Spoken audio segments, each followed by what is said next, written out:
Já parou para pensar na conexão entre o que a gente sente aqui dentro e o que acontece lá fora, no mundo?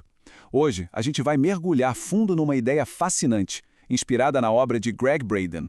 A proposta é ousada. E se o universo não for só um palco onde a vida acontece, mas um parceiro de dança respondendo a cada passo nosso? Vamos entender como isso funcionaria.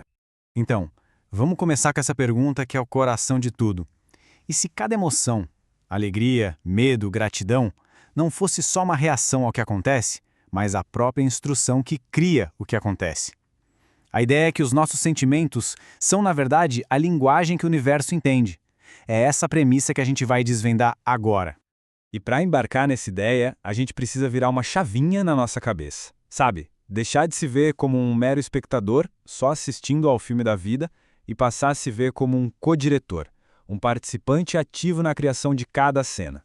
A gente sai da plateia e assume um papel na construção da nossa realidade. Ok, para a gente entender como essa cocriação funciona, primeiro a gente precisa dar nome às coisas. O que é, afinal, essa tal de matriz divina que o Braden tanto fala?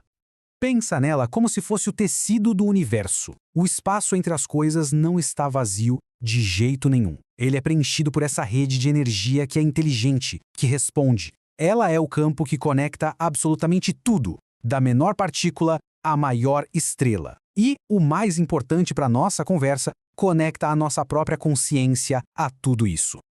E segundo essa visão, essa rede de energia universal não está lá à toa. Ela tem 3 papéis fundamentais na nossa existência.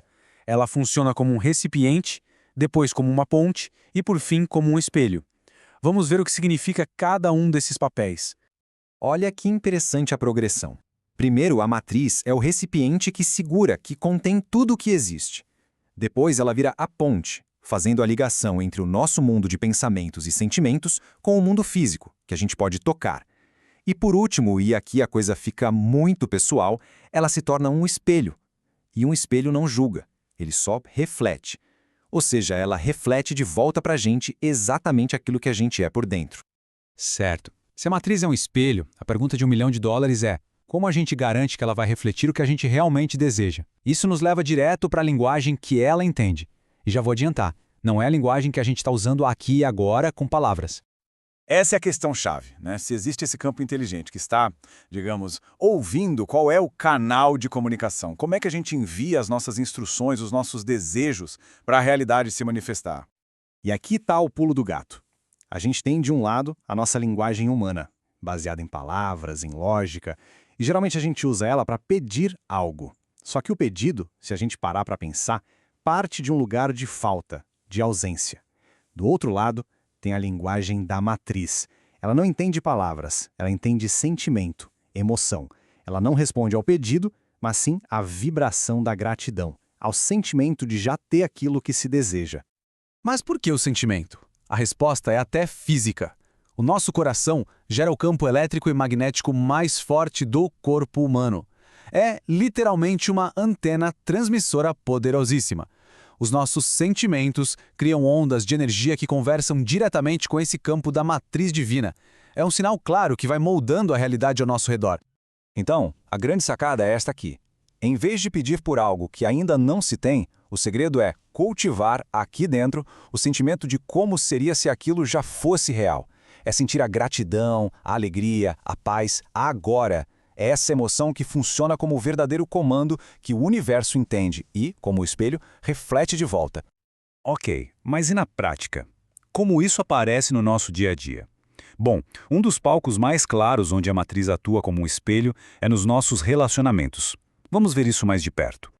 A ideia aqui é que as pessoas que cruzam o nosso caminho não estão ali por acaso. Elas funcionam como espelhos perfeitos, refletindo partes da gente que muitas vezes a gente nem sabia que estavam ali. Partes que a gente precisa olhar, curar ou simplesmente reconhecer que existem. Braden descreve 5 tipos desses espelhos. Eles podem refletir quem a gente é no momento ou aquilo que a gente julga nos outros. Por exemplo, sabe quando a arrogância de alguém nos irrita profundamente? O segundo espelho, o do julgamento, sugere que talvez exista ali uma questão nossa com orgulho ou insegurança para ser olhada. Outras vezes, as pessoas nos mostram aquilo que sentimos que perdemos pelo caminho ou refletem nossos medos mais profundos. E no nível mais elevado, elas podem espelhar nosso maior potencial de compaixão. Cada interação vira uma pista para a gente se conhecer melhor. Juntando todas essas peças, a gente chega a uma conclusão que é transformadora sobre o nosso papel no universo. Se a realidade é um reflexo e a gente tem o poder de mudar a imagem original, bom, o que isso faz da gente?